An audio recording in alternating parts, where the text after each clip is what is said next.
M Q M Pakistan نے سندھ میں امن و امان کی صورتحال مخدوش قرار دے دی۔ فیصل سبزواری نے وزیر داخلہ سندھ کو آنکھیں کھولنے کا مشورہ دے دیا۔ کراچی میں پریس کانفرنس کرتے ہوئے سوال کیا کہ کیا ایرانی ڈیزل سے اربوں روپے کے چوری شدہ فون کی مارکیٹ میں پولیس شامل نہیں؟ پولیس کی معاونت کے بغیر کوئی بھی جرم کا اڈا نہیں چل سکتا۔ جو ایرانی ڈیزل سے لے کر افغان ٹرانزٹ ٹریڈ کے ٹائر سے لے کر چائے کی اسمگلنگ تک ہر چیز میں اپنا حصہ لیتے ہوں، یہ ممکن ہے کہ وہ اس اربوں روپے کے موبائل فون کی مارکیٹ میں حصہ نہیں لیتے ہوں گے؟ کیا کوئی یہ سوچ سکتا ہے کہ یہ جو چھینی گئی موٹر سائیکلیں ہیں، ان کے پارٹس کا جہاں کام ہو رہا ہے وہاں پولیس کی مرضی کے بغیر ہوتا ہے؟ تو وزیر داخلہ صاحب آنکھیں کھولیں، منہ کھولنے سے پہلے آنکھیں کھولیں، اور جب زبان کھولیں کہ تو دماغ کو بھی کھولیں اپنے۔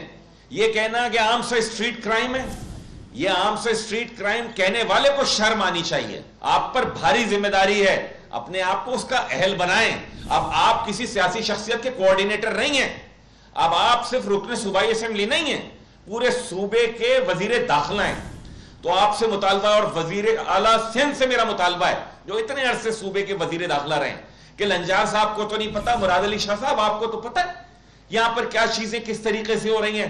برائے مہربانی بلائیں قانون نافذ کرنے والے اداروں کو۔